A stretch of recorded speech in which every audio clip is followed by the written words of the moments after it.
Hey, 7th graders, your assignment today is called the Photosynthesis Modeling Activity, and its main purpose today is to help you guys organize your thoughts as far as what photosynthesis looks like in a plant. So your learning targets, I can model the process of photosynthesis. Okay, to kind of start you guys off, I want you guys to review photosynthesis and kind of add on to your thoughts a little bit more. So first I want you guys to reread Sunlight and Life, so you guys can go ahead and right click, open that link. It'll take you into Amplify. You guys should have already read this article, but I want you guys just to take a quick minute to reread and review the process of photosynthesis. Remember, Amplify will read it to you guys if you click this little speaker right here and then hit play. Sunlight and Okay, all right, so listen to that or read it, and then the next thing I want you guys to do is right click this little video link right here, and I want you guys to watch this Amoeba Sisters video called Photosynthesis and teeny tiny pigment pancakes. Okay, so it's talking about photosynthesis.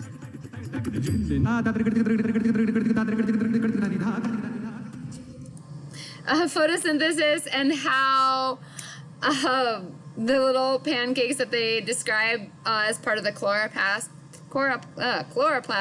take place in photosynthesis. So where do we find those? What do they do? Those kinds of things. So watch those two little videos or read and watch the video. And then we're going to go ahead and move on to your directions page. So I have 2 pages of directions for you guys to follow. And as you guys go through them, I want you guys to check them off as you do them. Okay? So on slide 5, this is where you guys are going to be building your little model of photosynthesis. So you guys will be using all of these words here. And then all but this little key right here, you guys will be using these 1, 2, 3, 4, 5 little pictures. Okay, so the key, you guys are not using that. You guys are just using this as a reference to say, all right, this little black circle is carbon. So we note this little black circle here. That'll kind of help tell you guys what different chemical we're talking about or molecule we're talking about over here.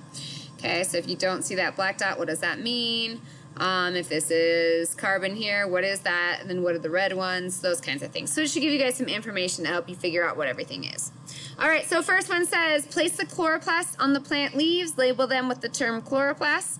So you guys would go into your little model here. You're going to pick out the picture that represents a chloroplast.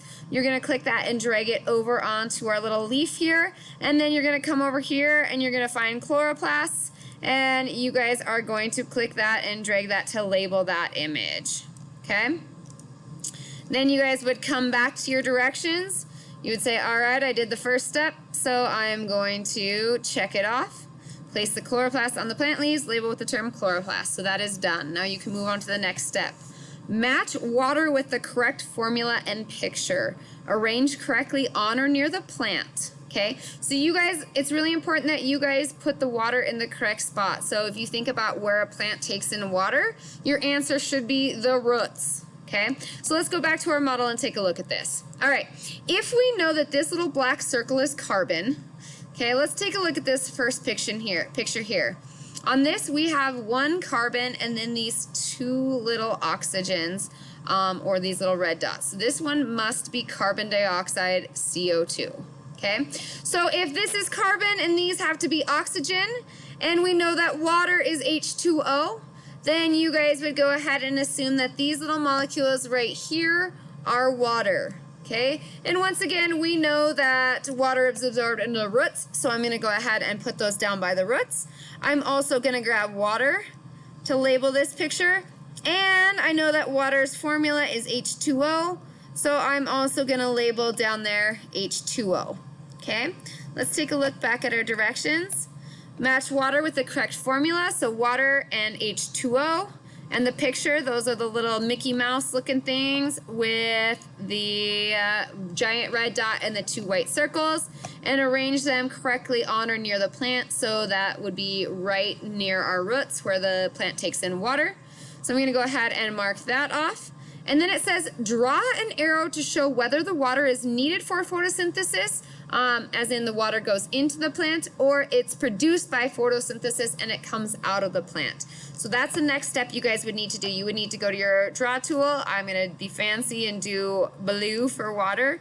And I'm going to draw an arrow pointing towards the plant, showing me that the plant needs the water for photosynthesis. So it's taking it in using its roots. So I'm going to draw some arrows showing that water is coming in to the plant via the roots. Okay? All right. Next one. So then I'm going to go and check that off. Match carbon dioxide with the correct formula and picture. I've already kind of gone through that with you. Arrange in the correct spot near the plants. I'll give you a little hint. We have these little stomata. They're little holes in the leaves of the plant, and those are both there to let carbon dioxide in, but also let oxygen out. So you guys would be looking at the little stomata in the leaves of the plant, so you would want to arrange those near the leaves.